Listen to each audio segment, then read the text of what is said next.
Chakalale. Sasa venye sasa tumeambiwa tuende Kenyatta, uko na pesa ngapi sasa umejiwekea? Hakuna hata ndugu nimejiwekea mimi. Hakuna hata ndugu nimejiwekea mimi. Siendi kibarua saa hii. Mtoto hawezi muacha. So ijakuwa rahisi. Ijakuwa rahisi, ni ngumu. Ngumu sana. Kana mtoto mgonjwa ndani na una otherwise niko na mafikirio mengi sana ni mtoto wangu. Nakaanga hivi na ujiuliza. Kwa siku mtoto wangu atapona. Mungu akanitumia wewe. Kwa jini kama Mungu alituma. Mungu.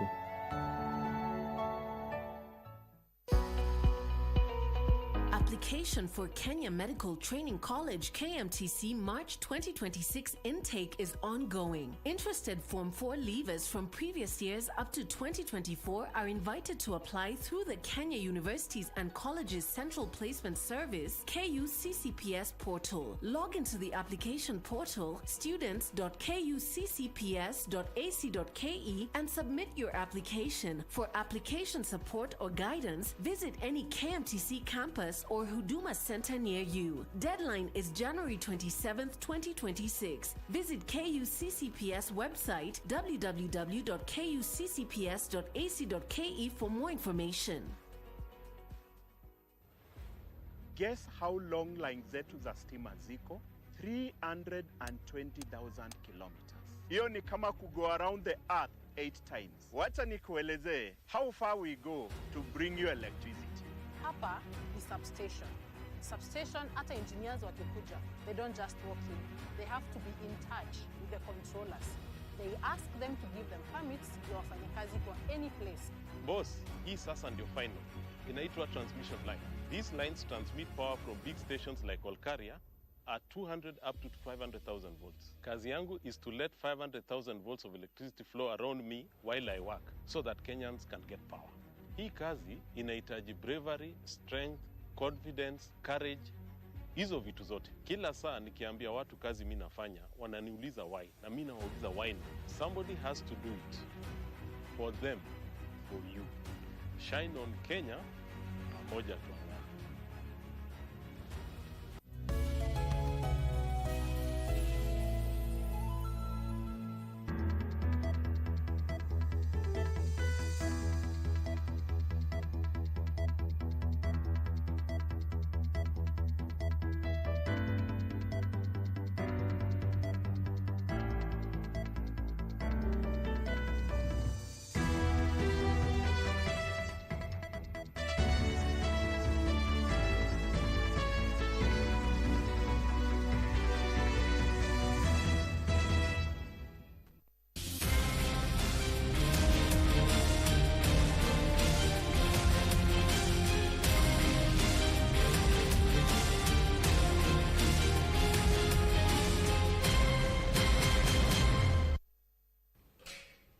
Good evening, I'm Carren Kibbet.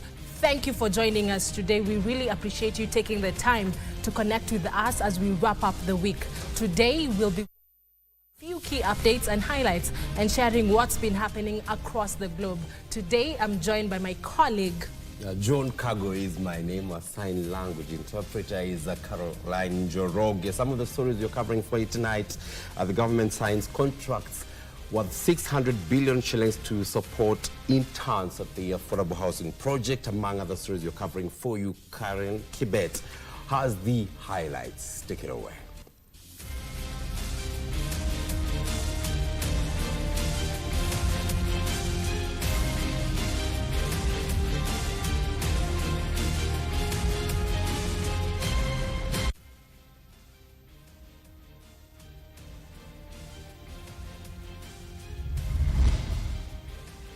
It's not school fees waiver, says Ministry of Education, following presidential directive requiring all grade 10 learners to report to school. Affordable housing and jobs creation. Government sets aside 600 billion Kenya shillings to support interns under the affordable housing program. Going places. President Ruto nominates Ida Odinga for Kenya's ambassador and permanent representative to UNEP.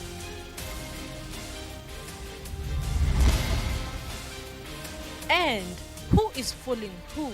Mandera governor dismisses former DP Rigathi Gachagwa's claims that he is building apartments on grabbed public land.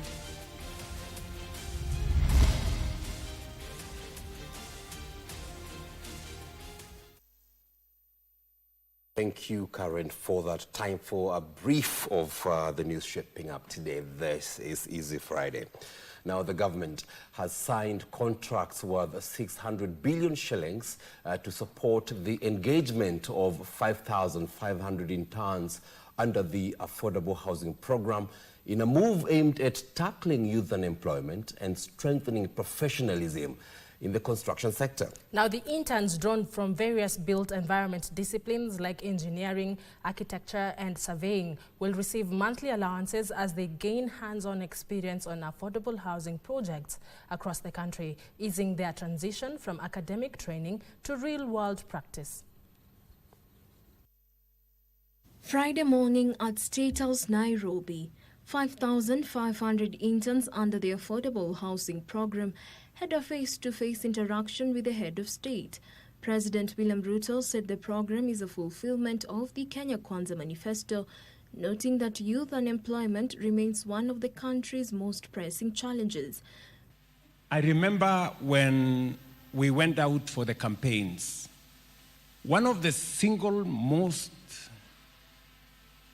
asked matter by citizens was the millions of young people who get out of school, get out of college, get out of universities, and there isn't a concrete plan on how and where they are going to work. And therefore, we set out to have a conversation, and we set out to have a plan, and we put our ideas together, and we rolled it into a manifesto. And today, this is one of the meetings that confirms that the manifesto was not a piece of paper. President Ruto expressed confidence in the growing participation of young professionals in fields such as construction, planning, surveying, engineering, and information and communications technology, saying their involvement is key to the success of the housing program. You guys will be working in real, live infrastructure projects, either in a market, or in a hostel, or in a housing program. You will be there, and you will experience firsthand that Kenya is changing. And you will help us, your knowledge, your skills, your expertise is going to contribute to making sure that those projects are world-class standards. We must start thinking through how, going forward, we must introduce and implement consequence management for professionals who, under their watch, they make decisions, which decisions ends up having the kind of situations we had 2 months ago when we had a building, of course not part of this program, that had collapsed somewhere in this Nairobi. The president added that the government deliberately signed contracts worth 600 billion shillings to support the interns. We are engaging our companies, Kenyan companies. We are engaging Kenya's consulting firms, professionals. We are using our raw materials, and the young people of Kenya, including the interns who are here, are at it, transforming our nation. It tells you there is nothing that we cannot do if we believe in ourselves. The head of state further dismissed claims of corruption within the affordable housing program, saying strict measures have been put in place to enhance accountability and seal loopholes. At a time when youth unemployment remains a major concern in the country, the engagement of 5,500 interns under the Affordable Housing Program signals a deliberate effort by the government to bridge the gap between training and employment. Reporting from State House, Nairobi, I'm Jacqueline Masharia. Thank you, Jacqueline Masharia. Moving on, President William Ruto has nominated Canon Dr. Ida Odinga, the widow of former Prime Minister Raila Odinga, as Kenya's ambassador and permanent representative to the United States Environment Program, UNEP. Well, if approved by Parliament, Ida will replace Ababu Namwamba, who was reassigned as Kenya's High Commissioner to Uganda. Canon Dr. Ida Odinga is widely recognized as a distinguished educationist, civic leader and an acclaimed advocate for social justice and gender equity. Her selfless service in the public sector, defined by courage, sacrifice and grace under fire, has seen her nominated to serve the country as the permanent representative to the United Nations Environment Program. If approved by the National Assembly, Ida is expected to amplify Kenya's voice on environmental issues and further reinforce the country's long-standing leadership in environmental diplomacy, as well as its pivotal role as host of the UN's principal environmental authority. A founding chairperson of the League of Kenya Women Voters, Ida holds 2 honorary Doctors of Letter degrees and was bestowed with Kenya's highest civilian honor, the Elder of the Order of the Golden Heart, EGH, in 2018. She has also received several distinguished accolades, including a Trailblazer Award and the Lifetime Achievement Award for the Human Achievers Foundation. Yusufar reporting for Easy Friday. All right, now the Ministry of Education has clarified that the President's directive on 100% grade 10 transition is not a school fees waiver. Basic Education Principal Secretary Ambassador Professor Julius Bitok says that while learners will not be barred from enrolling in senior school, parents must ensure school fees is eventually paid. 91% of grade 10 learners, accounting for 1.183 million learners, have already reported in their respective schools. However, to ensure 100% transition, President William Ruto extended the admission deadline and instructed parents whose children are still at home to enroll them in senior schools with or without school fees or uniform. And we pay the teachers, and we have the classrooms. There is absolutely no reason why anybody would keep our children out of school. And we have said we are going to look into this uniform issue, because uniforms are beginning to be another source of corruption.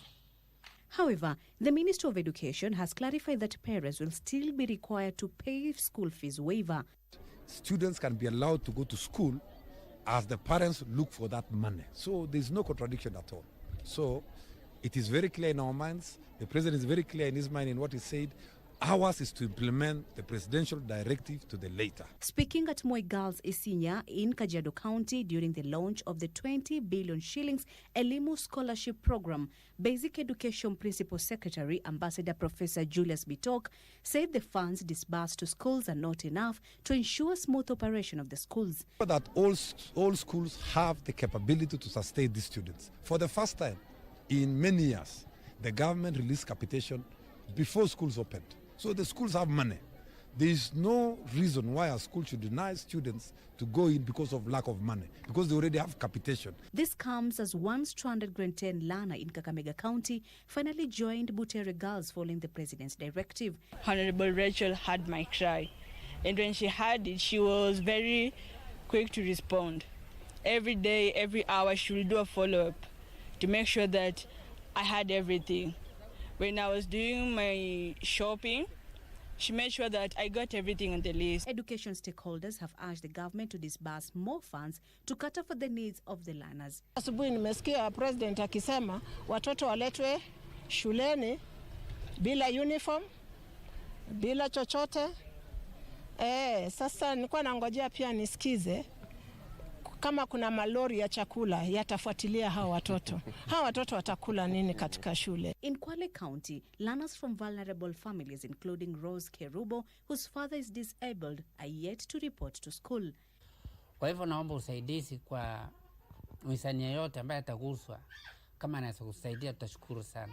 Meanwhile, senior schools in Kakamega County continue to admit grade 10 learners, urging on those still at home to heed to the president's call. Ya idadi ya wanafunzi 200 katika kitengo cha grade 10, lakini kwa sasa tuko wanafunzi 130, which is around 60% of the students we expected to join us. And Lamu County is set to sponsor over 2,000 learners enrolling in grade 10. Watoto 1,200 peke yao ambao wameripoti kwa mashule, na sababu kubwa ya wao kutokwenda ni ukosefu wa karo. Kwa hivyo kama serikali tutajaribu kusaidia vile tunavyoweza kuhakikisha wale wengine 1,800 na wao wameripoti kwa mashule. Lamu County Governor Isa Abdallah Timami said the program does not only support grade 10 learners but also will benefit Form 3 and Form 4 students. Kasichada Masha, Easy Friday. Now, pressure is mounting on top security chiefs to state the whereabouts of Mwendwa Mbijiwe, who disappeared in 2018 without a trace. Now, the High Court reissued summons to the Inspector General of Police and the Director of Criminal Investigations, demanding answers for a family that has waited years for the truth. Justin Martin Muya was told that several respondents had failed to comply with court orders issued on December 5th, 2025, when the whereabouts of Mwendwa Mbijiwe. Counsel for the family said the Director of Public Prosecution had filed an affidavit but not served it, and urged the court to renew summons for the Inspector General of Police and the Director of Criminal Investigations, who failed to appear on December 16th, 2025. On service, we pray that you issue again summons on the next date, at least to renew the initial summons that you issue.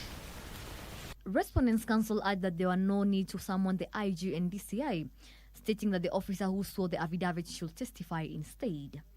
If there's any explanation with regards to the missing person, that is the first applicant, that explanation can be competently be given by the officer on record who has sworn an affidavit, that is CI Frederick Okeo. The applicants, however, said the presence of two senior officers was necessary to fast-track the matter and ensure accountability. If they appear, we just want to expedite this matter rather than going down the track. Summons were issued, so we pray that the same be extended. We get a date that next time we appear before you, they'll be also here, so that we expedite this matter. The case stems from 2018 disappearance of Mwendwa Mbijiwe, with the family seeking answers to investigate actions taken. Justice Muya reissued summons to the IG and DCI, gave respondents 7 days to reply the affidavit, and set the matter for mention on February 3rd, 2026. We will have a further date, and I do issue summons to the second and third respondents for any questions, if need be. Elsewhere, police have requested an additional 14 days to continue holding suspects in the Binzaro cult case linked to controversial preacher Paul Mackenzie. Senior Prosecution Counsel Rachel Omala said the extension is needed to consolidate files and formally include Mackenzie in the case, as he is alleged to have been involved. The prosecution also requested that 4 more suspects undergo mental health assessment at Malindi Sub-County Hospital before charges are finalized.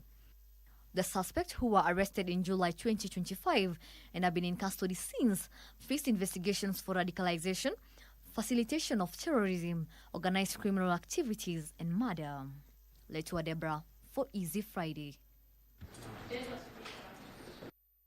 All right, now, in a move to revolutionize education and environmental conservation, the Sukhothai, the Mathirat Open University in Thailand, and Kenya's Ministry of Education, in partnership with the Green Africa Foundation, have entered into a partnership that aims to broaden access to education, as well as putting in place mechanisms to conserve the environment and the ecosystems at large. In a virtual ceremony, the agreement will establish a structured open learning format that will enable beneficiaries study how Thailand has managed to structure into economy through education.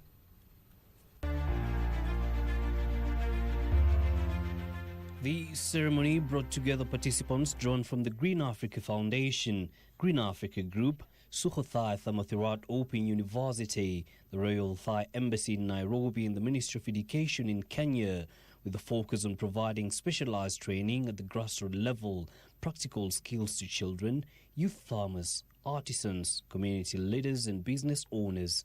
We would like to see something grow and really benefit the Kenyan people as a whole, especially for those in the farm, in the agricultural area, in a faster speed. Key highlights from the partnership include joint learning and content development, academic resource sharing, faculty and student engagement, and joint research initiatives to address real-world challenges and promote sustainable development. This is something we mean for the Kenyans, those who would like to have a better living. And then they can learn from Thailand, as well as the Thai farmers can learn also from the Kenyans. This approach focuses on balance, modernization, and sustainability. We aim to share experience and support skills development and long-term sustainability. With the agreement expected to have a significant impact on Kenya's education system and environmental conservation efforts, environmentalists have welcomed the partnership as the right step towards sustainability. We want to learn from the best. We want to use the best technology. Green Africa Foundation, the vision is very clear. A green Africa, sustainable development. How best can we do that if we are not showing people how to use the natural capital that is available? And thirdly, is about sustainable development, or rather, the passionate environmental conservation. On behalf of the ministry, we pledge support for all activities as far as this memorandum of understanding is concerned. The MOU will enable the two nations to adopt mitigation measures for dealing with matters climate. Yusuf reporting for Easy Friday. Indeed, this is Easy Friday. We have more news lined up for you today. Being a Friday, you have the Savage Netizens a bit later, my culture, business, sports as well. That's when we return.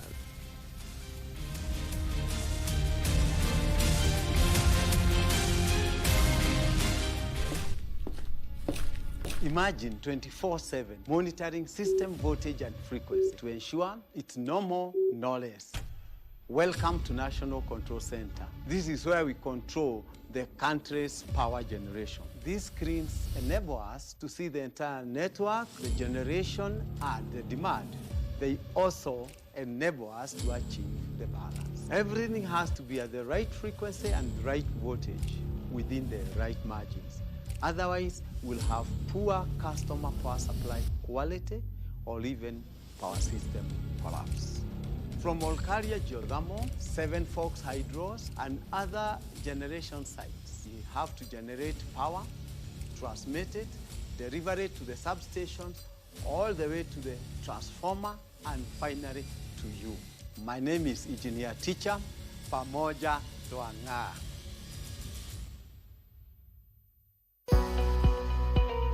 Application for Kenya Medical Training College KMTC March 2026 intake is ongoing. Interested Form 4 leavers from previous years up to 2024 are invited to apply through the Kenya Universities and Colleges Central Placement Service KUCCPS portal. Log into the application portal students.kuccps.ac.ke and submit your application. For application support or guidance, visit any KMTC campus or or Huduma Center near you. Deadline is January 27th, 2026. Visit KUCCPS website www.kuccps.ac.ke for more information.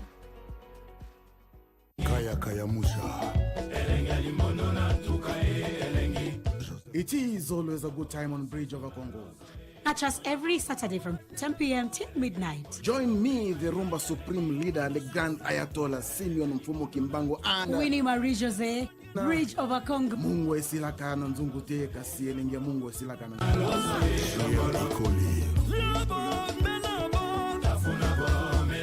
Chumvi huyeyuka chunguni lakini ladha yake hubakia.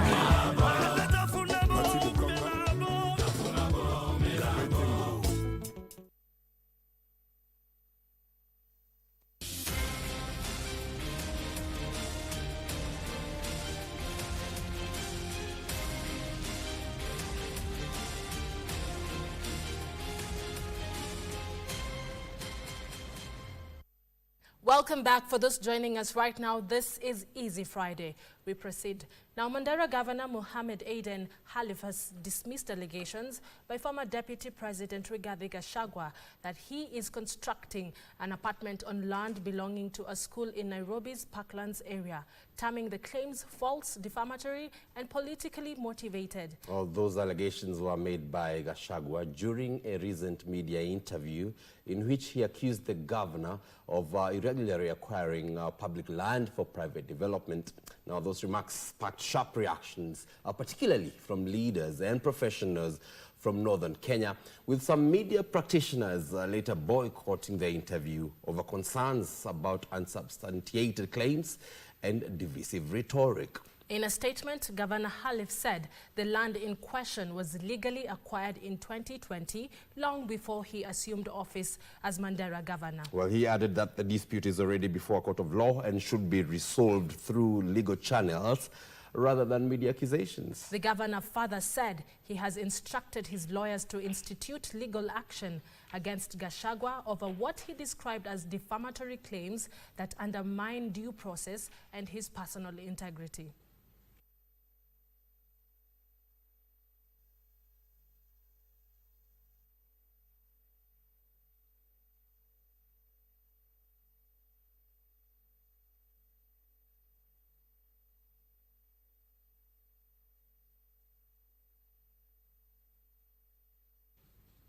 All right, now our Principal Secretary for Transport, Mohamed Dagar, has allayed fears that the Kenya Railways Corporation plans to evict creative artists from the Little Theatre Club in Mombasa County. Now, Dagar instead clarified that the corporation intends to construct a technical and vocational education and training center and modernize the theatre, an initiative he said aligns with the government's agenda to promote the creative economy, empower youth, and spur economic growth.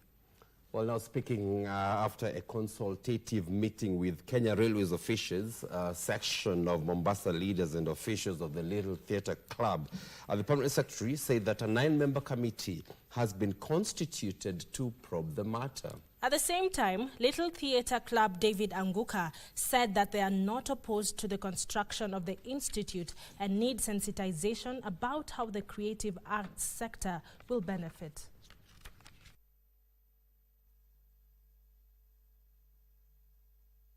We have all agreed to set up a committee of 9 composed of Kenya Railways Corporation, composed of the creative economy youth led by the chairman here, Mr. Anguka, and also composed by the members of parliament to see how best the creative economy youth will continue doing what they do best in implementation of a critical pillar in this government, and also setting up this Railway Training Institute. Tumekaa leo tunaangalia njia gani tutafanya kazi pamoja na kuhakikisha maelewano yamekuja.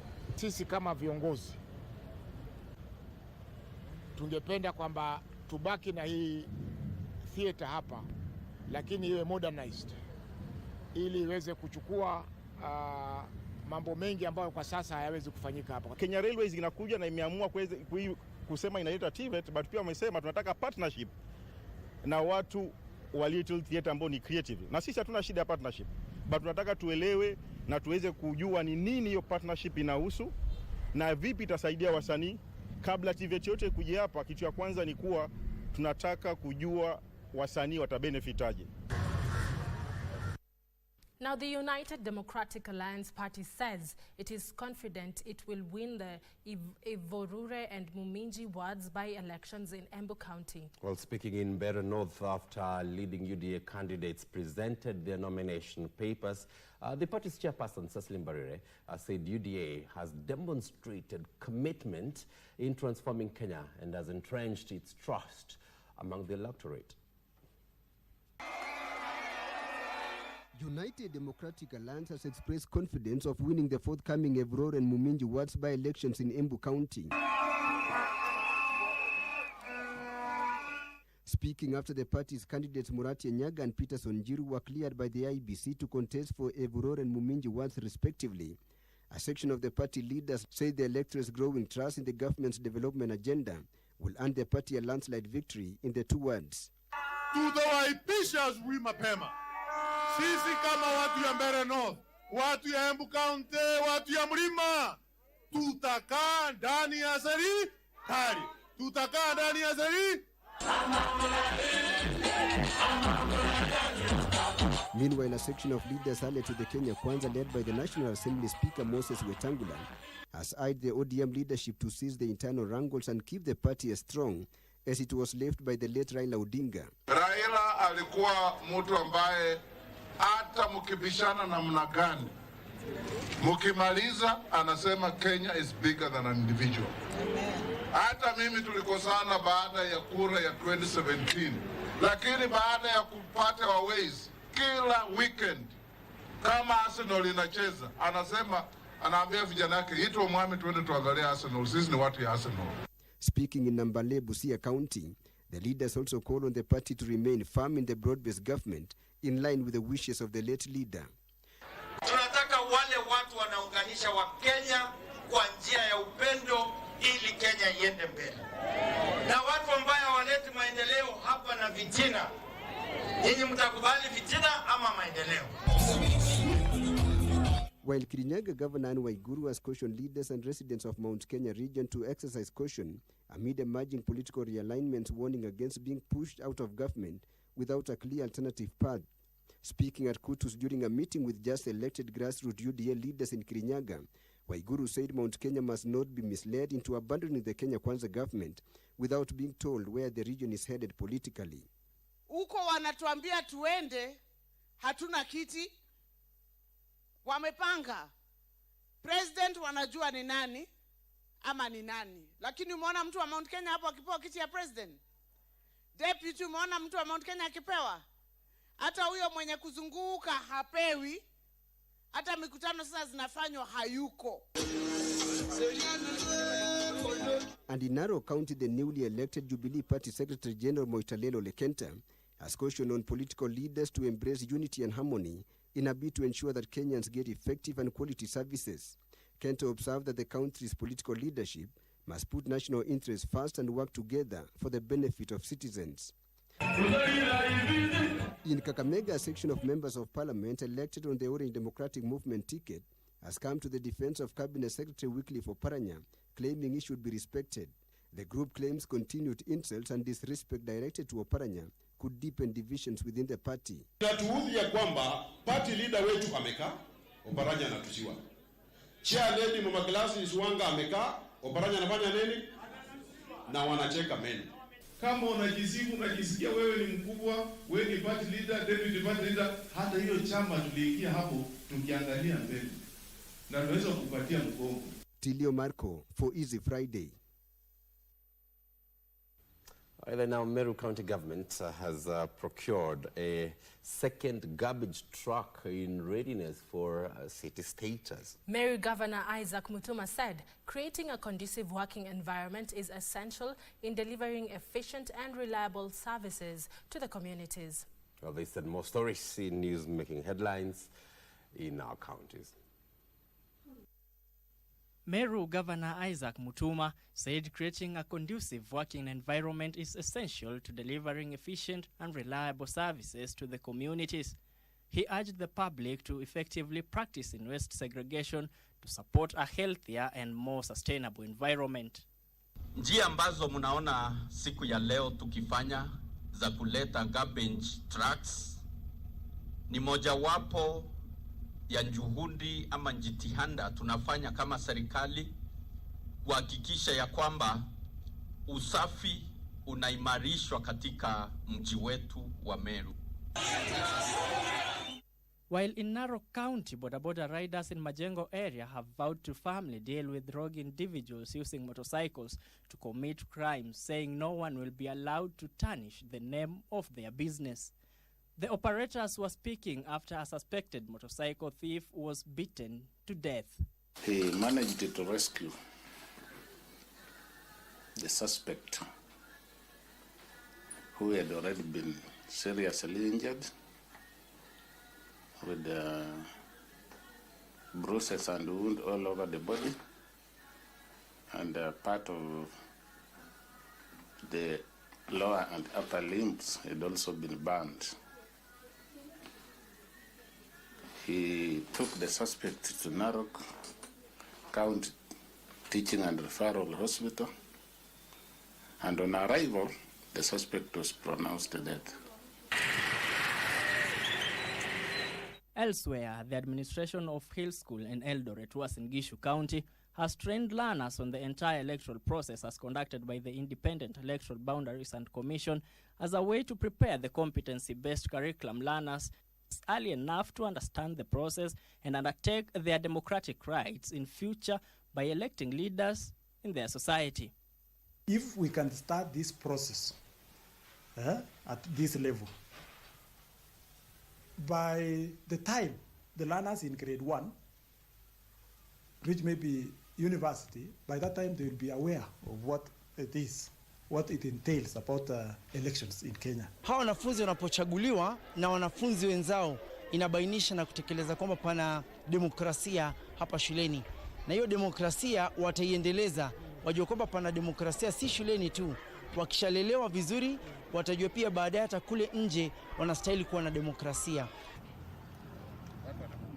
In Nyandarua County, Central Regional Commissioner Joshua Kanatha has raised concerns over internal and operational challenges undermining the fight against illicit brew, drugs, and second-generation alcohol. Kanatha cautioned national government administration officers against colluding with manufacturers and dealers of illegal alcohol, saying the government would no longer tolerate corruption within its ranks. Na tutawasafisha pamoja na wale wanawaprotect. Hiyo nataka iwe wazi. Tukisikia kuna moja yetu, iwe ni regional commissioner, ama ni county commissioner, ama ni county commander, ama anybody, ama ni chief, ana protect mtu ambaye anafanya biashara ambaye ni haramu, tutapita na wewe tu. Na ukisikia kama kuna moja yetu anasikia hataki nini kufanya hii kazi vile inatakikana, aondokee wengine kwa sababu watu ni wengi wa kufanya kazi. Finally, traders in Suna West Migori County have complained of rising insecurity, which they say has now become widespread in the area. Duka zimekuwa zikivunjwa. Almost yangu ni almost ya 6. Nikifikiria hivyo, almost ya 6. Kwanza niliibiwa wakati wanatangaza mambo ya urais. Wakaniiba kila kitu, stoko yote, na watu wakati walikuwa wameitwa kwenda university. Nilibaki mtupu, nikaanza kuombaomba majirani wakanisaidia, nikarudi kwa biashara. Nikamaliza wiki 3 tena wakarudi tena wakaiba. Jamani, kama kuna njia yoyote ile tunaweza kusaidiwa mambo ya wizi, tusaidiwe. Tumechoka. Juu watoto wako mashuleni tunasomeshaje na huku tunaiba. Dennis Branham for Easy Friday. Now, an emotional appeal from a businesswoman whose struggling business was on the verge of collapse seems to have brought out the softer side of keyboard warriors. Well, now these cyber surfers set aside their savagery, choosing to come through for Harriet Kinyi and her Nakuru-based restaurant business. The savage netizens flooded social media platforms with heart-melting messages. Take a look.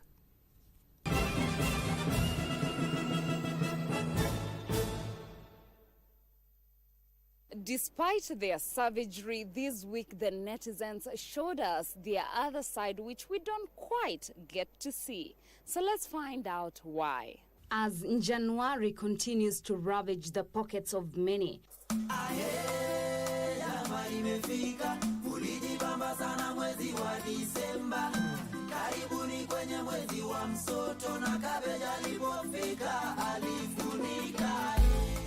one Harriet Akinyi seems to have been among the hardest hit. Kama mtu anaweza nisaidia niokoe biashara, nitashukuru pia. Guys, I really need help. However, after sharing her sob story, customers flocked to the restaurant to support her, a move that caught the attention of many netizens. Oh my God! Wow! Yusuf wrote, they didn't just fill the restaurant, they filled the place with hope. Susanna's take, I so love these. Oh my God! Stephen Stone heartwarmingly, I am happy to see her smile. It was really heartbreaking. As we don't have the capacity. The great commented, Kenya, the best place to be. Unity is the key regardless of who you are. Simbo! Simbo! Simbo! Mwalimu Hue, wa Kenya wanajua the spirit of kuokoleana. The alchemist worry, my only question is, for how long will they fill the place? Go and ask your grandfather. Well, I'm sure the goodwill does not fade overnight. Moving on swiftly, fake news of Mount Longonot erupting had netizens cracking after realizing the supposed eruption was nothing but wildfire and hot air. Jana wakati tulikuwa kwa mkutano, mimi nikaraise issue, nikaambiwa wewe ni mlevi. The silent archive to the netizens spreading the misinformation asked, eti hii ni Mount Longonot ina erupt? Kwani uliacha shule wewe? Ni mzuri kuambia mtu ukweli. Kasongo wondered, eruption outside the crater? That isn't even volcanic smoke. Punguzeni bangi. KJ bewildered, mumesema Kenyans must trend mkawasha moto. Hana kasi? Hana kasi? Eric asked, si kuacha Mount Longonot ikiwa fupi hivyo? Funke! Washera's savage response, ilitrimiwa kidogo. Mama! Wasonga puzzled, kwani Mount Longonot iko which country? I thought iko Ghana. Wool up, nigga. Wool up, wool up, wool up. Just wool up. Dipsic calmly, that is bushfire, not volcanic eruption. You get it? If you don't get it, forget about it. Well, I'll leave it there for now. How about we enjoy this week's banger?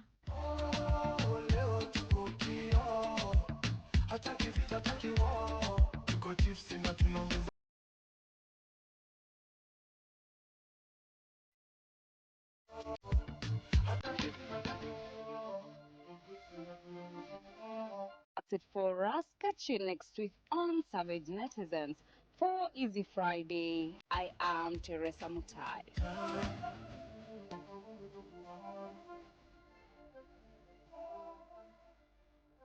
Kenyans are good people. Even the cyber surfers are good people when it demands so. Many thanks to Dites for that. That's our savage netizens for you. We're taking a quick breather. We're back in a moment with more news lined up for you.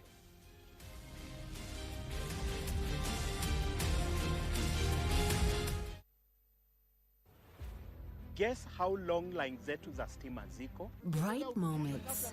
Moments that inspire, enlighten,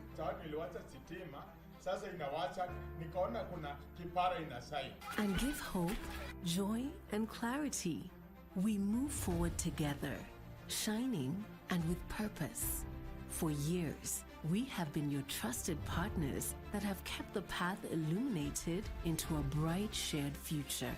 Empowering education, information, and entertainment, bringing light to homes, schools, shops, and hospitals in urban centers and villages. Our aim is to do everything possible to keep dreams alive through dedication and power.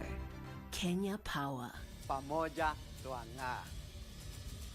Uwepo wako uende nasi. uibe mtihani. Utapatwa na mashaka. Hata ukiniangalia ni wewe ninaambia. Kuwa asilimia kubwa ya vijana ulimwenguni hata nchini haina maadili. Nani alaumiwe? Serikali, shule ama wazazi? Kwa maoni yangu naona wazazi ndio wanafaa walaumiwe. Kwa maoni yangu hamna mtu yoyote ambaye anapaswa kulaumiwa. Mtoto wa mjini hajui kulima. Jitoto vya mjini vinajua kulima. Kaunti nambari 10 inaitwaje? Nakuru. Maajabu na miujiza.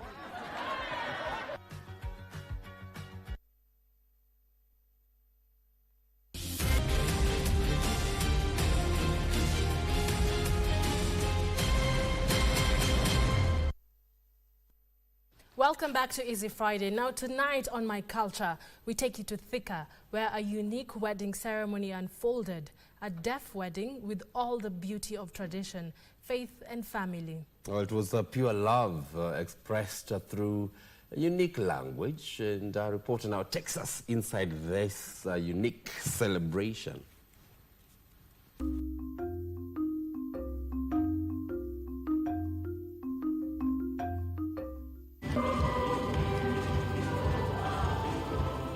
At Thika, a wedding ceremony is underway. Inside the church, friends and family have gathered, dressed for the occasion, ready to witness a sacred union. The mood is festive, the atmosphere warm, and the anticipation unmistakable. But as the service begins to unfold, it becomes clear that this is more than a wedding. It is a celebration of identity, a celebration of language, a celebration of deaf culture.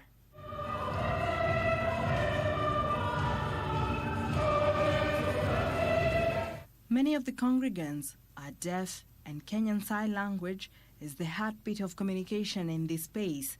Here, conversations flow through expressive hands, attentive eyes, and faces that carry meaning with every emotion.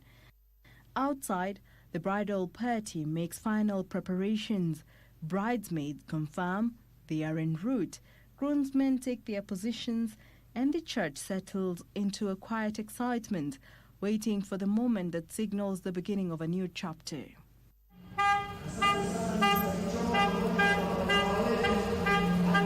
Soon, the vehicle carrying the bride arrives at the church entrance. A ripple of joy spreads through the congregation.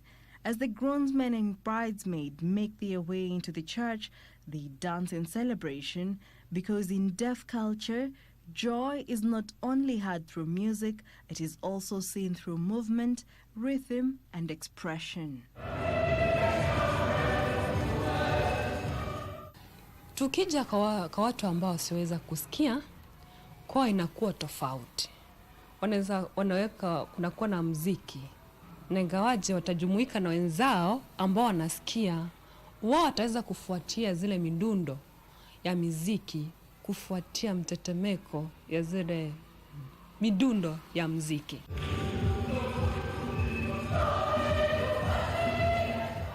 The clergy follows and the service officially begins. The groom makes his way to the altar, composed but visibly moved.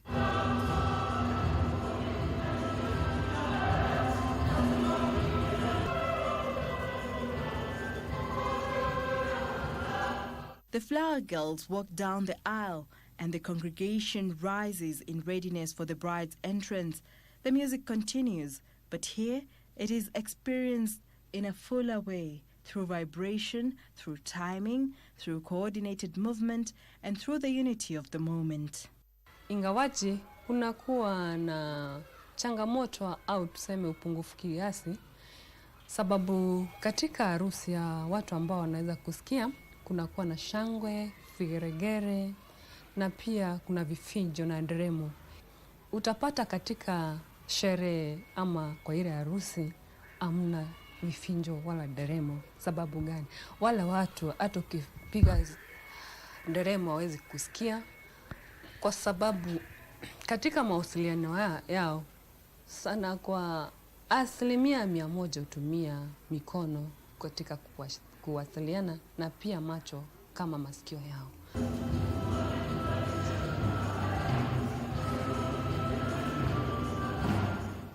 the bride makes her way into the church, it is a scene of beauty and pride, one that reflects the power of community, not simply as guests, but as witnesses who understand what it means to be included and what it means to belong. The ceremony follows the familiar structure of a Catholic wedding service. Prayers are offered, scripture is read, the word is brought to the altar, but standing near the altar is a key figure, an interpreter, ensuring every part of the service is accessible and that every word spoken is fully understood through sign. Nikilinganisha na wengine wao wanaweza kusikia, naona tu wako sawa, sababu ingawaje wakipata mtu wa kuwasaidia katika lugha ishara, unapata tu wanajumuika na wanafuata vile wengine wanafanya ambao wako na uwezo wa kusikia. For the deaf community, sign language is more than communication.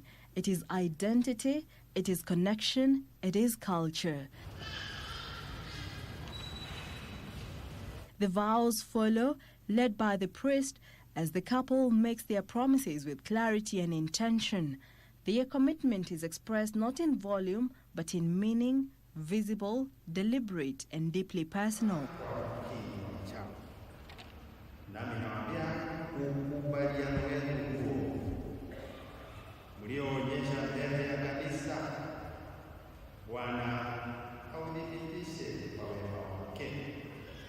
Tukija kwa wasioweza kusikia, atumie ishara ya mkono, atatumia mikono, na kama unahitaji kuweka pete kwa mkono na ile mkono ndio unatumia kuwasiliana nayo, tukija hapo unapata bi harusi ama bwana harusi anapatia msaidizi wake ili aweze kupokeza mwenzake yale maneno ya ndoa fulani na kupenda ama na kuchukua kama mchumba wangu, kama mke wangu, kwa lugha ya kwa lugha ishara.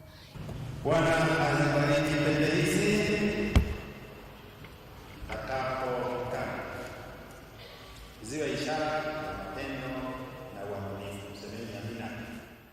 Then come the rings, a simple exchange, yet heavy with significance, symbols of love, fidelity and lifelong partnership. The sacrament is taken, hymns follow, and prayers are offered for the couple's journey ahead. And finally, it is time for the signing of a marriage certificate. The couple steps forward to make the union official, witnessed by loved ones who have walked with them and supported them. In a tender final gesture, the bride carefully folds the marriage certificate and places it into her newly wedded husband's pocket, an intimate act that feels symbolic, almost like sealing the day's promise close to the heart.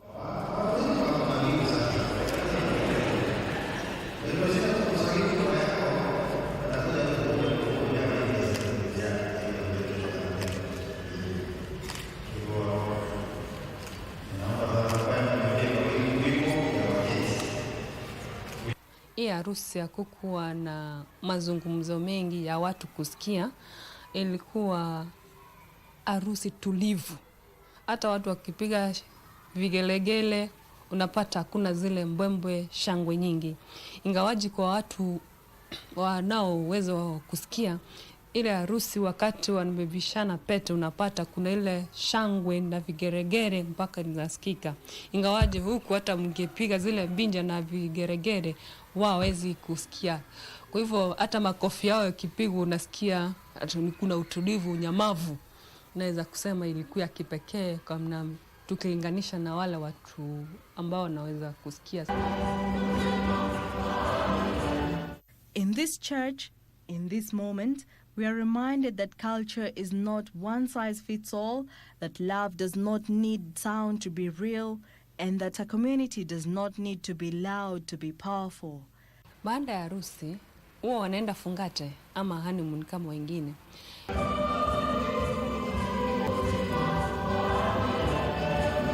Jackie Wambiru, My Culture.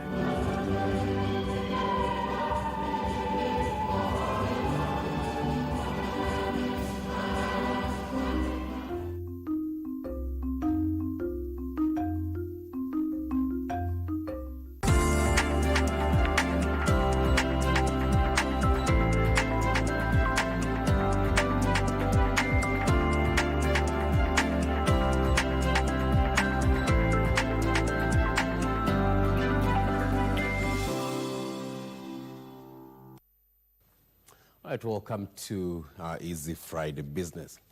Now, President William Ruto has defended the Kenya Pipeline Company initial public offering and the sale of 15% of the government stake in Safaricom to Vodacom, noting that the transactions are expected to yield the country up to 350 billion shillings to support development and reduce public borrowing. The president says the two transactions are part of a broader plan to unlock value from public enterprises and mobilize long-term funding for infrastructure. Trevor Ngendo has more details. President William Ruto signaled out the Kenya Pipeline Company initial public offer as the largest in Kenya's history, which seeks to raise about 106.3 billion shillings through the sale of 65% of the state-owned firm at 9 shillings per share.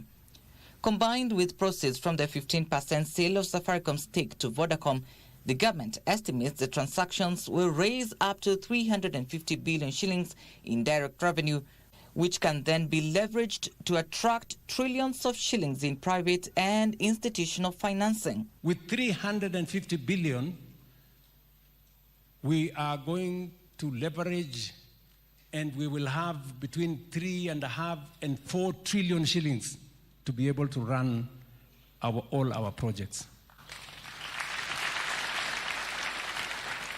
Akili. President Ruto says the government's divestiture in Kenya Pipeline Company and listing of the firm's shares on the Nairobi Securities Exchange would enhance transparency and protect public interest. The tested, proven, transparent valuation is done by the capital markets. It's done at the exchange. It's not done in boardrooms or by committees. So I want to tell those people who are giving us lectures about what we are doing with the IPO on Kenya Pipeline or Safaricom, they should spare us their political conmanship and intellectual deceit. We don't need it. Under the Kenya Pipeline Company initial public offer, shares have been allocated across a broad mix of local, regional and institutional investors, with 5% of shares reserved for employees through an employee share ownership plan. The Kenya Pipeline Company offer is set to close on 19th of next month, with the company's shares expected to be listed on the Nairobi Securities Exchange on 9th of March this year. Trevor Ngendo for Easy Friday. All right, now Cooperative Bank has rolled out a series of free virtual financial training targeting students, young professionals, entrepreneurs and youth in agribusiness across the country. The initiative aims to equip the young people with practical skills in budgeting, saving, investment and sustainable wealth creation. The free virtual sessions held via Zoom and social media platforms like Twitter, Facebook, and YouTube focus on budgeting, saving, and wealth creation for young people in school, business, and employment. During the trainings, financials and economic practitioners provide insights into different investment options such as money market funds and the stock market for both short and long-term investments. When you open that money market account, the moment you put the first, even say 100 bob, it goes a very long way. It starts creating a habit. And when you start saving, it's a very wonderful feeling, because when you start saving and you are consistent, you will always feel the need to do it, and it fulfills you. The discussion included practical tips on how youth can manage their money better, avoid common financial pitfalls, and start planning for their future financial independence. First of all, kuwa na list ya goals, create budget. Failing to plan is planning to fail. Unajua, unafungua ka savings account. Iyo yenye umekuwa ukiprocrastinate. Unaona? Una-identify kale ka habit unataka kuchange, ndio uone kama uta-increase kenye una-save. That's an immediate goal. The financial empowerment sessions by Cooperative Bank are designed to not only help young people manage their personal finances more effectively, but also to empower them to contribute to job creation and economic growth within their communities. He says By strengthening financial skills among the youth, the program aims to support long-term financial independence and more inclusive economy. Sylvia Gatti for Easy Friday. All right, now consultations on the proposed 2.5 billion shillings lower Takwel irrigation scheme is underway. Regional Development Cabinet Secretary Beatrice School says already land issues have been ironed out in readiness for that particular project. The proposed lower Takwel irrigation project is set to put 3,000 hectares of land under irrigation in parts of Turkana and West Pokot counties when fully operationalized. The government has initiated meetings with various stakeholders to address any issues about the project, such as land demarcation, before construction begins. There is so much that we need to explore within. And this is the reason where we've converged here to speak into that matter, that we need to do the change. Because much of the leadership are the people who know better what's supposed to be done here. Regional Development Cabinet Secretary Beatrice School says the irrigation scheme will offer alternative sources of livelihoods away from herding. A huge volume of water, but we are not using it. Okay, there was the bit of using it to generate power, but that is not enough. We need to turn this huge asset that we have here, this sleeping elephant around here, into a more productive, food secure of these two counties. Tuwasemui watafaidika kwa sababu watapata uajiri, pia watapata vile nimesema chakula, na pia utakuwa kwamba wealth will be created from this region. Kwa hivyo mambo ya insecurity pia itaenda chini. The irrigation scheme that will be anchored on the Takwel Dam is expected to support crop production and mitigate the negative impact of climate change. We need to change and get to agropastoralism. We need to also add value into the products we get from the livestock. Benson Rioba reporting for Easy Friday. All right, just a quick reminder that sports news is coming up with Daniel Wahome. But just before we get sporty this evening, now TikTok's Chinese owner ByteDance has finalized a deal to establish a majority American-owned joint venture. The venture will secure U.S. data to avoid a U.S. ban on the short video app used by over 200 million Americans. Here are the details of this and other stories making headlines across borders business-wise. The deal by ByteDance to establish a majority American-owned joint venture is a milestone for the social media firm after years of battles that began in August 2020 when Trump unsuccessfully tried to ban the app over national security concerns. The joint venture will secure U.S. user data, apps, and algorithms through data privacy and cybersecurity measures. The deal provides for American and global investors to hold 80.1% of the venture, while ByteDance will own 19.9%. The joint venture's three managing investors, comprising cloud computing giant Oracle, private equity group Silver Lake, and Abu Dhabi-based investment firm MGX, will each hold 15%. Meanwhile, China's manufacturing sector accelerated its intelligent upgrade in 2025 with double-digit growth in smart equipment procurement. Nationwide, manufacturing enterprises increased their procurement of automated and digital equipment by over 10%. Driven by this trend, sales revenue of the smart equipment manufacturing industry grew by 28.1% year-on-year. Manufacturing enterprises spending on procurement of digital technologies grew by 10.4% year-on-year, up 3.5% points compared to the previous year. Finally, the gold and silver futures hit record highs as investors were flocking to safer assets. On the New York Mercantile Exchange, the most active February gold futures contract soared past $4,900 per ounce during the session, while March silver futures climbed above $96 per ounce. Benefiting from rising investment demand, robust industrial consumption, and dwindling physical supplies, silver prices have risen 31% so far in January, after soaring nearly 150% in 2025.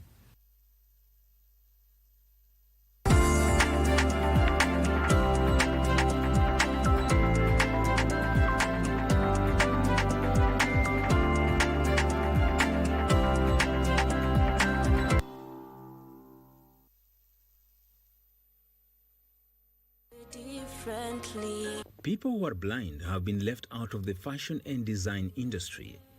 But his studio is bridging this gap through the use of braille printing on clothes for inclusivity. The idea of his studio was born out of my undergraduate project.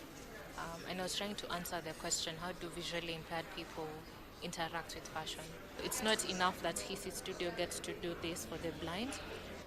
Other people can join us to work with other groups of persons with disability to make sure that our future is truly secure and inclusive. Differently.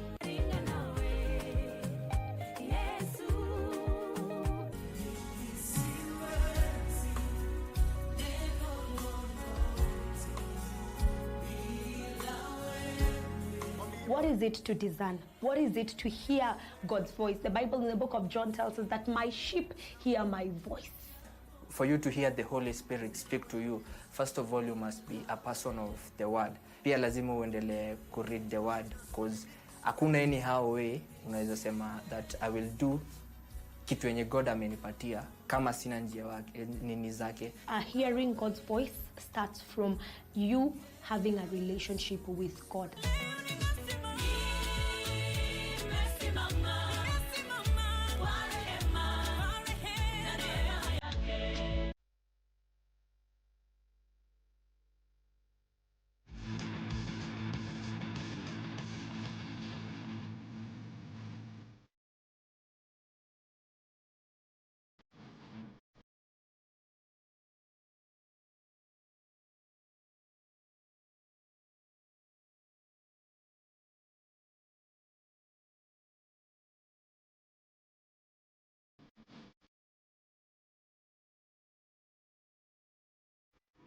Very good evening to you. My name is Daniel Wahome and welcome to Easy Friday Sport.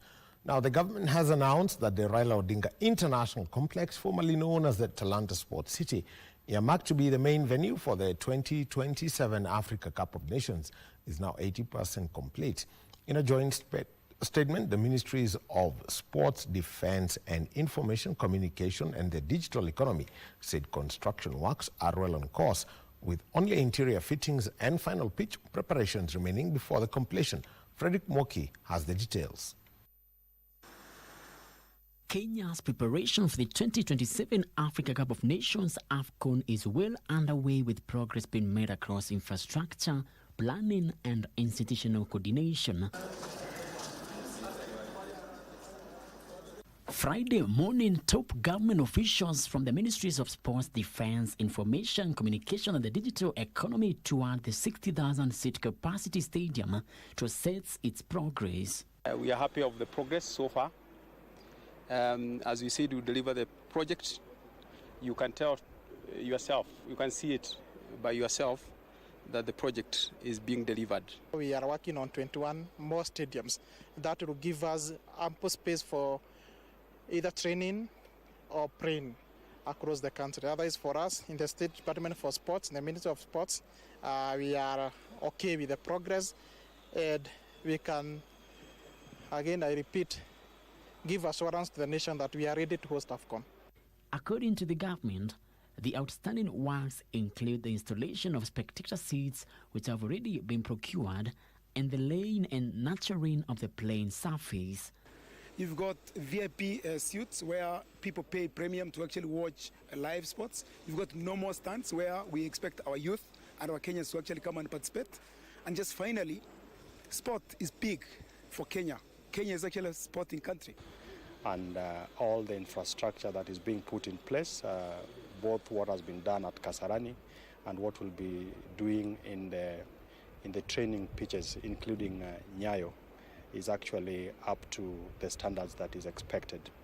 The ministries reaffirmed the government's commitment to deliver a world-class facility that meets Confederation of African Football requirements ahead of the continental showpiece.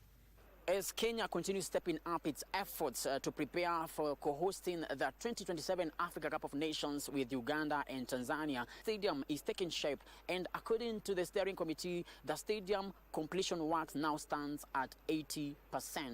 Reporting for Easy Friday, my name is Frederick Mwoki.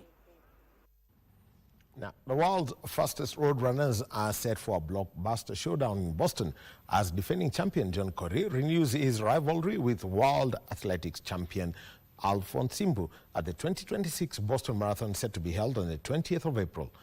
Defending champion Korir returns in top form after a sensational 2025 season. His victory in Boston last year came just 6 months after triumphing at the 2024 Chicago Marathon, before he capped the year with a victory at the Valencia Marathon.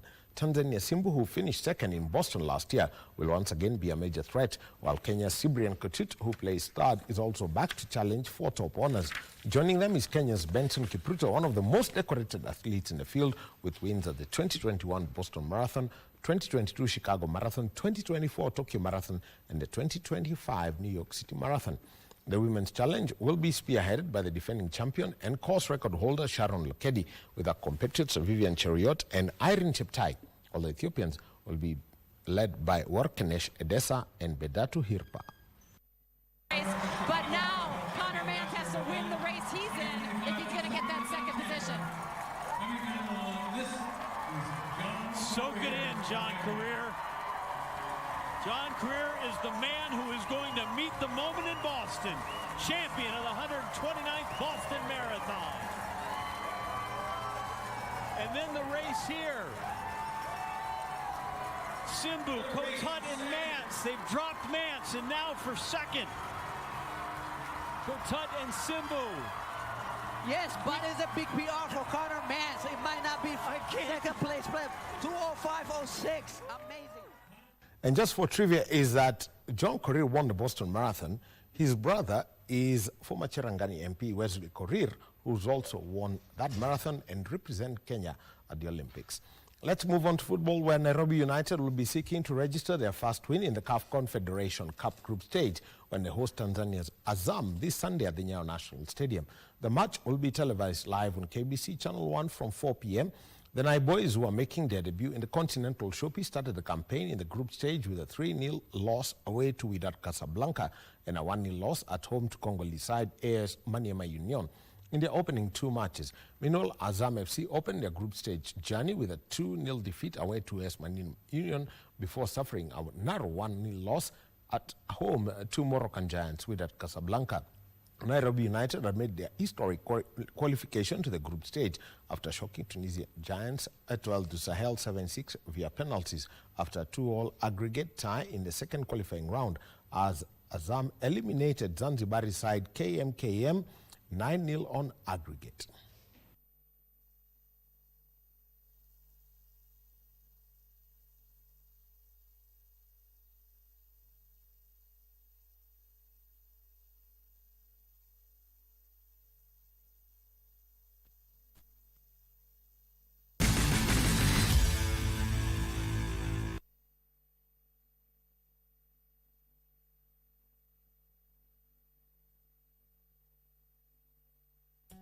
Saa hii ukidial star 419 hash option 4 ama uingie kwa tushinde.com, hakuna probox. Jaribu. Ni ukweli. Yaani nimeshaingia na ndio tunafyeka. Pia inaona iko ndani. Wanaongelea nini hao? Ni shamba. Na sio moja, sio mbili, shamba 3 hapa Juja. Very nice. Na ni area moja development na growth iko promising sana. Stima iko ndani. Hiyo. Maji inapatikana. Wow. Security iko sawa na all basic amenities zinapatikana. Shamba ni 3 na kuingia kwa draw ili kujishindia moja kati ya shamba hizi 3 ni 35 bob pekee. Na mtu akitaka zote 3 iko special ticket ya kuweza kujishindia shamba zote 3 kwa tikiti moja ya 99 bob pekee. Hata hiyo, na barabara ni nywe mpaka kwa ploti yako, na kila ploti is worth 1.5 million Kenyan shillings. Hii 2026 hatuland tu, tunaland mara 3 na tushinde.com au star 419 hash option 4. Au umesema vizuri sana. Wewe fieka. Na fieka.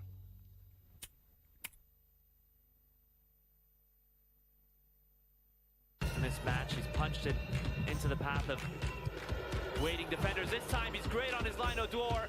This Sunday, the 25th of January on KBC Channel 1, football takes center stage. 2 giants, 1 battle, continental pride on the line. It's on the header. Odur makes the save. Kenya's Nairobi United face off against Tanzania's Azam FC in a thrilling Total Energies CAF Confederation Cup showdown. Live from the Nyayo National Stadium, where passion meets power. Lovely defense splitting pass. Here's a chance. Do not miss a single kick, tackle, or goal. This Sunday, live from 4 p.m. on KBC Channel 1, your true sports partner.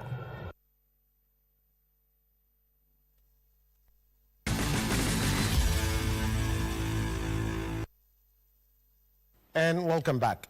And as Africa's football heavyweights battle for continental glory at the 2025 Africa Cup of Nations in Morocco, one young Kenyan had the privilege of representing the country on the touchline. Damien Mago lived a dream many can only imagine, featuring as a ball kid in a final.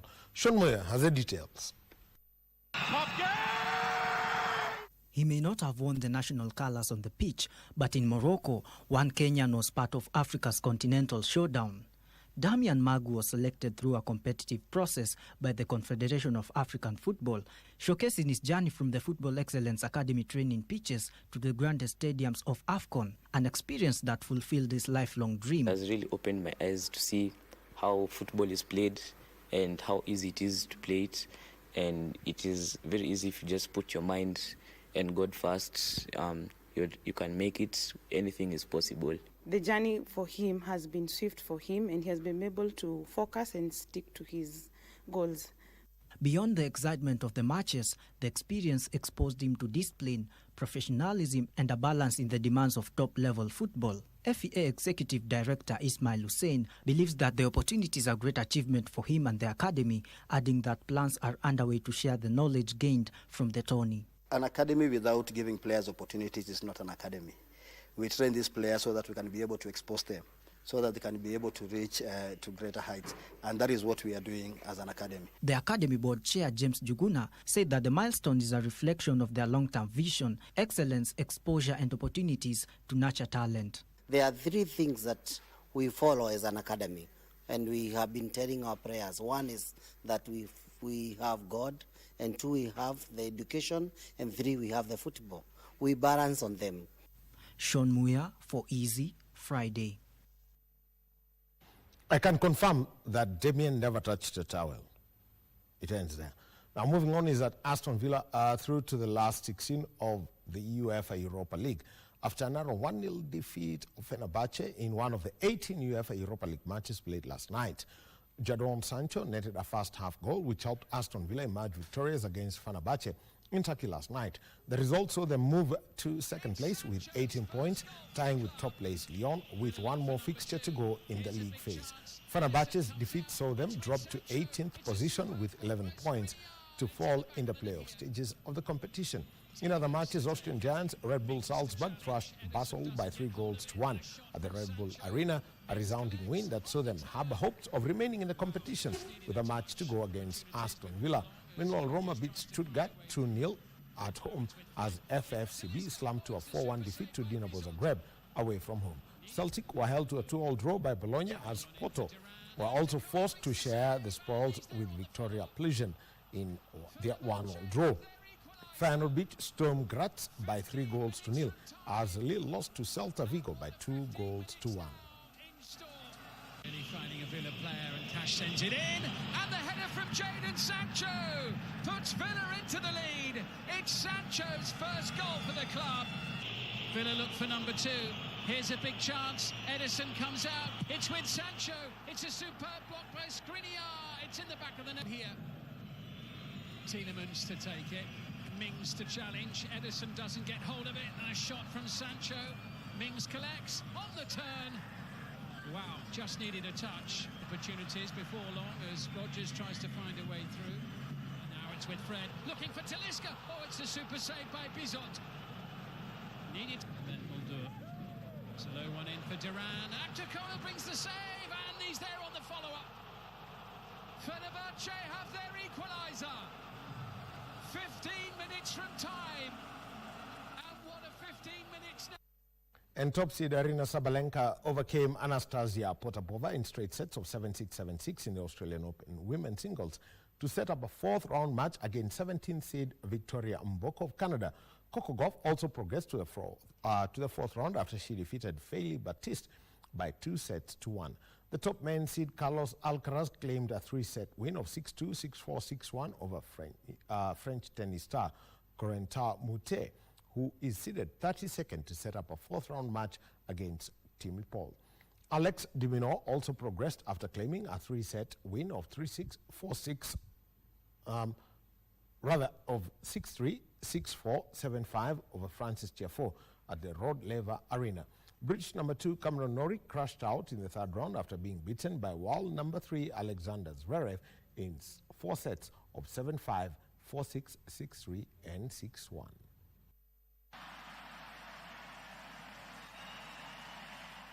Hasn't always utilised it, hasn't needed to get himself to match point.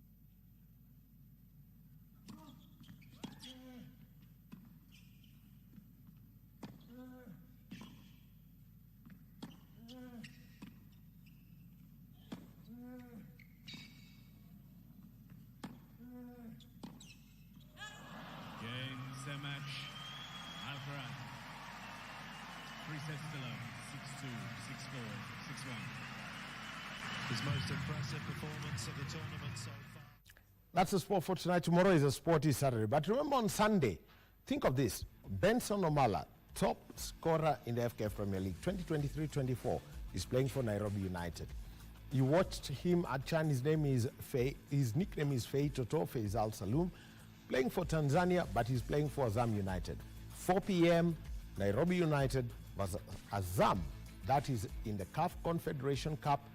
Make it a date and don't be late. Meanwhile, John Kago and Carren will be telling you about a person who's about to rock your world. My name is Daniel Wahome. See you tomorrow.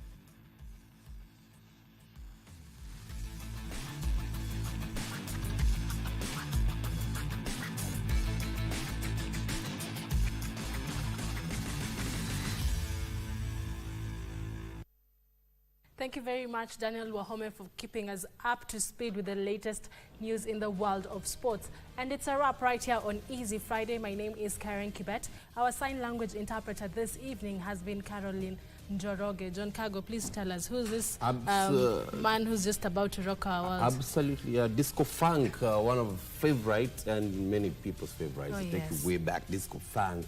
None other than DJ Cole Jacks is on the other side of the studio, all geared up for disco funk coming up, taking the evening away. It's gone 20 minutes past 10 p.m. Don't touch that dial for that disco funk. John Kago is my name. Good night, Salam. Good night.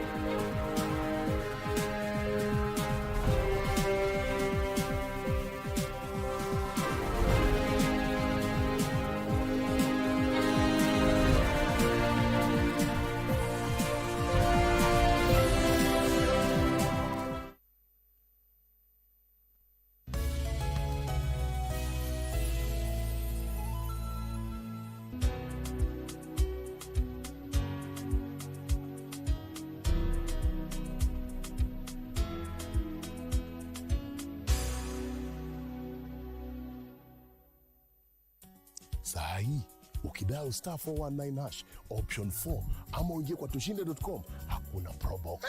Jaribu. Ni ukweli. Yaani nimeshaingia na ndio tunafyeka. Pia inaona iko ndani. Wanaongelea nini hao? Ni shamba. Na sio moja, sio mbili, shamba 3 hapa Juja. Very nice. Na ni area moja development na growth iko promising sana. Stima iko ndani. Hiyo. Maji inapatikana. Wow. Security iko sawa na all basic amenities zinapatikana. Shamba ni 3 na kuingia kwa draw ili kujishindia moja kati ya shamba hizi 3 ni 35 bob pekee. Na mtu akitaka zote 3 iko special ticket ya kuweza kujishindia shamba zote 3 kwa tikiti moja ya 99 bob pekee. Hata hiyo, na barabara ni nywe mpaka kwa ploti yako, na kila ploti is worth 1.5 million Kenyan shillings. Hii 2026 hatuland tu, tunaland mara 3 na tushinde.com au star 419 hash option 4. Umesema vizuri sana.